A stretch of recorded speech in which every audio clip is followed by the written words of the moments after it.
안녕하세요. 브라질의 손정수입니다. 오늘 제가 선택한 주제는 바로 한국과 브라질 경제 규모에 대한 이야기입니다. 시작하기에 앞서 구독 꼭 부탁드립니다.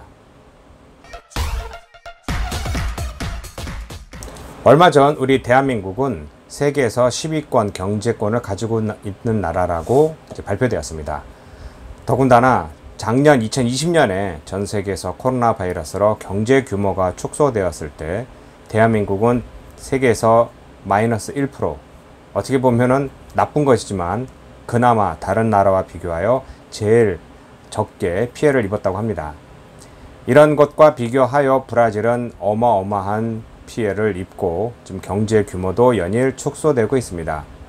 제가 이렇게 설명드리는 이유는 브라질에 대해서 오래전에 이민 오셔서 정착하면서 브라질한 나라가 좋다라고 평가하시는 분과 또 아직도 한국보다는 외국에서 삶을 더 선호하셔서 이 브라질의 이민을 또 생각하시는 분들이 계시는데, 이런 분들에게 제가 다시 한번 브라질 상황이 어떤지 좀 비교할 수 있는 자료를 통하여 설명해 보도록 하겠습니다.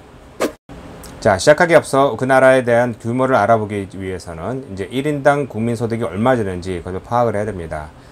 우리 대한민국 이민 선구자들이 브라질로 출발하였을 당시 62년도, 63년도, 64년도 그 당시의 환율을 보면은 1인당 국민소득이 150불이 채 되지 않던 시절이었습니다.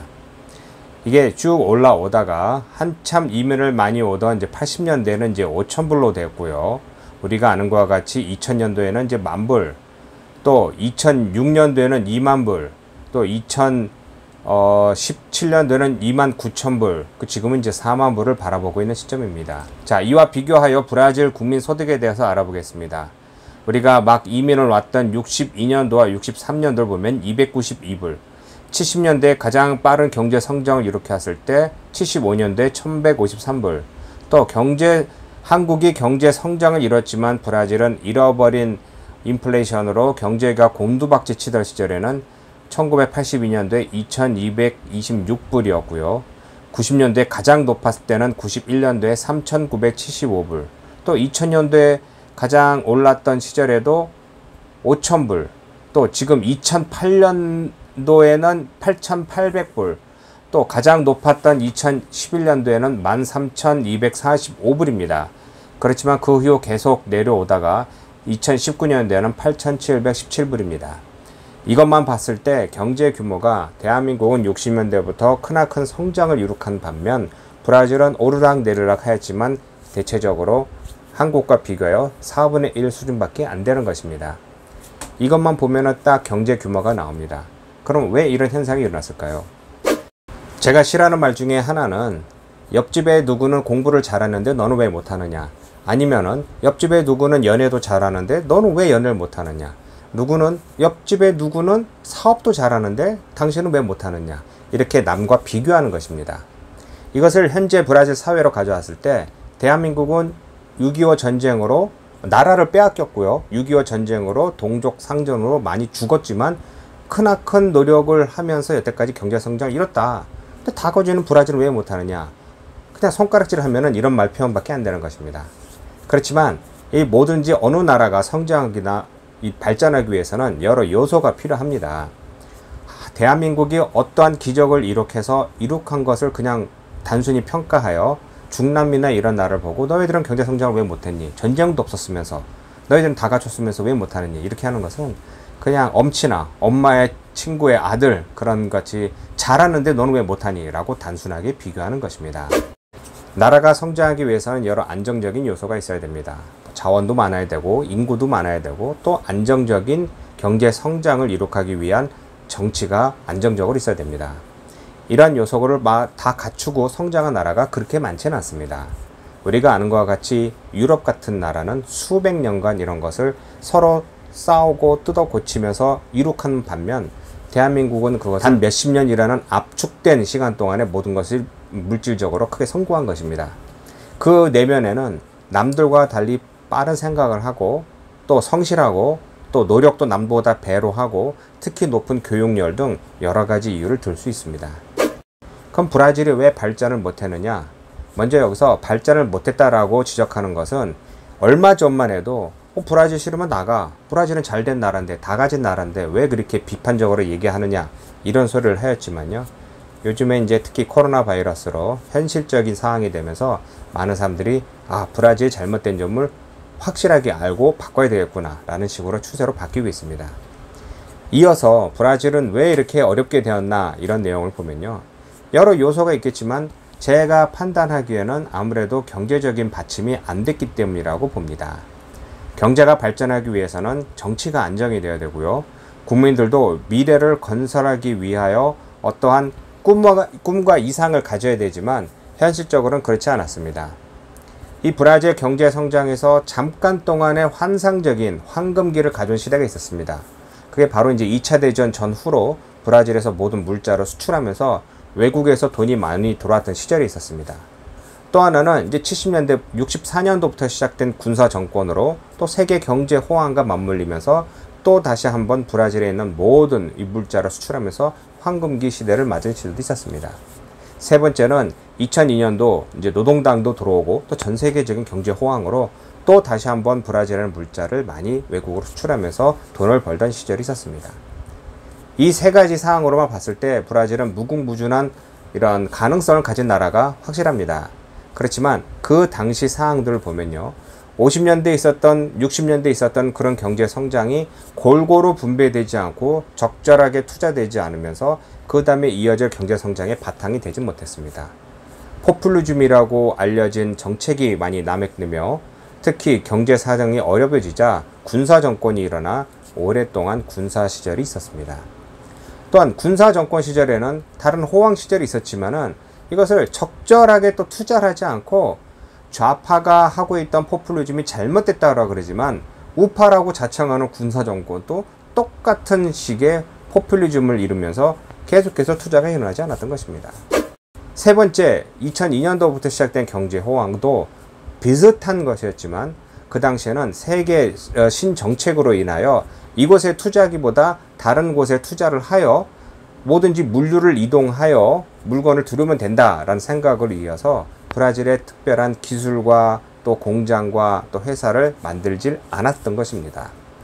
이렇게 모든 것이 적절하게 돌아가지 않았기 때문에 바탕이 무너졌고요. 그냥 뭐든지 다 수출하는 그런 나라에서 반대로 뭐든지 다 수입하는 나라로 바뀐 것입니다. 이렇게 설명드리면은 우리 한인들이 두 가지 반응을 일으키십니다. 먼저 한국이 어려웠던 60년대에 이민하셨던 우리 한인들은 야, 브라질은 잘 사는 나라고 다 갖춘 나라고 한국보다 다 잘 사는 나라다. 무슨 소리 하느냐? 너가 잘 모른다 라고 말씀하시는 분이 계십니다. 실질적으로 60년대에 우리가 나왔을 때는 한국보다 브라질은 잘 사는 나라였습니다. 바로 이제 경제 소득도 높았지만은 이 사회적인 인프라나 인식이 많이 발전된 나라였습니다. 저도 90년대만 해도 한국에서 오는 수많은 출장자 또 여행자들과 이야기를 해보면은 우리는 그 당시에 너무나 어렵게 살았기 때문에 먹고 살기 위해서 그냥 앞만 보고 달려서 그냥 꽉 막힌 생각이 많았고요. 어느 정도 경제 성장을 이룩하여 부를 축적하였지만 한 번도 제대로 써보지를 못해서 또다시 꽉 막힌 생각한 사람들이 많았습니다. 그렇지만 2000년대 후반으로 이제 한국에서 오시는 분들 많이 보면은요, 경제로 인하여 삶이 윤택해지자 생각과 행동이 많이 편해지셨습니다. 그러다 보니 괜히 예술도 말하게 되고요, 명품도 말하게 되고 세상을 바라보는 눈이 달라진 것입니다. 이걸 60년대, 80년대, 90년대로 비교해 보면은 브라질에서는 물질적인 만능도 필요했지만 굶은 적은 없었으니까요. 삶에 윤택하기 위해서 필요한 요소들을 다 갖췄기 때문에 문화나 역사나 아니면 명품이라나 뭐 스포츠나 뭐든지 이렇게 갖춰지면서 자기네들이 편리한 생활을 살았다면은 그 당시에는 한국은 못했던 거기 때문에 한국은 못 산다라고 크게 비교되었지만요. 지금은 오히려 한국이 경제적으로도 발전하였고 또 이런 인식도 개선되어서 한국 사람들이 많이 발전한 것이라는 것이 확실한 사항입니다. 두 번째는 이런 어려운 상황에서 한국에서 브라질을 바라보는 사람들의 시선입니다.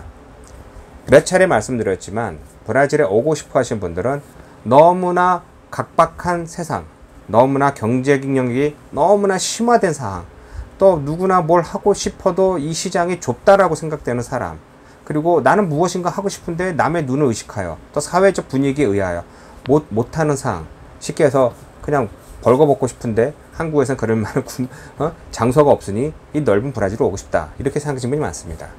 그런 분이 제 동영상을 봤을 때 나쁜 것만 이야기하신다라고 할 수 있지만, 실질적으로 브라질에서의 삶을 위해서는 가장 중요한 것이 먼저 돈이라는 것이죠. 돈을 벌 수 있는 이런 여건이 맞춰져야 되는데, 그렇지 못하다 보면은 그냥 이게 삶이라는 것이 그냥 생각만 가지고 살 수 없다라는 것입니다. 오늘의 이야기를 모두 종합해 보면은 브라질이라는 나라는 항상 미래의 나라였습니다. O país do futuro, 언젠가 미래가 장밋빛으로 물들 그런 나라라고 하지만 그게 언제가 될지 80년대부터 저는 계속 눈여겨보고 있고요. 반대로 한국 같은 경우에는 눈부신 성장을 이룩한 나라라는 것이 확실합니다. 현재까지 브라질에서의 경제 상황을 보면 이것이 어떤 변화로 인하여 빨리 성장하고 바뀐다라는 것은 보장은 없습니다. 2000년대부터 제가 사업을 꾸려오며 이 브라질 인프라나 경제적인 상황이나 정책이나 이 변화에 대해서 크나큰 기대를 많이 하였습니다. 뭐든지 생산보다 수입을 하자, 경쟁을 하기보단 몇 명한테 몰아주자, 또 뒷돈으로 거래를 해야 된다, 또 뭐든지 왜 복잡하게 생각하느냐 등 어떠한 새로운 정책을 내놔서 아니면 사람들의 생각으로 투자를 해서 이걸 좀 이끌고 가야 된다라는 생각보다 그냥 간단하게 생각하기엔 이런 단순한 논리로만 따지는 이런 경제 상황에 대해서 많이 질린 것입니다. 그때부터 저는 분명히 한 게, 어떤 무슨 일이 있어도 브라질에 공장을 만들고 거점을 만들어서 이끌고 가야 된다 하지만, 그때만 해도 계산기를 두들겨보고 수지가 안 맞는다고 나가셨던 분, 아니면 그때부터 무엇인가 조그만 규모라도 사업을 하셨던 분, 그들의 결과는 아직은 알 수 없지만은 이제 조금만 있으면 그런 값어치가 확실하게 나타날 것입니다. 오늘은 브라질에 대해서 상황에서 이렇게 설명드렸습니다. 다음에는 이민 삶과 또 문화적인 요소 등 여러 가지 사건을 다루면서 여러분에게 다시 인사 올리도록 하겠습니다. 모두 고맙습니다.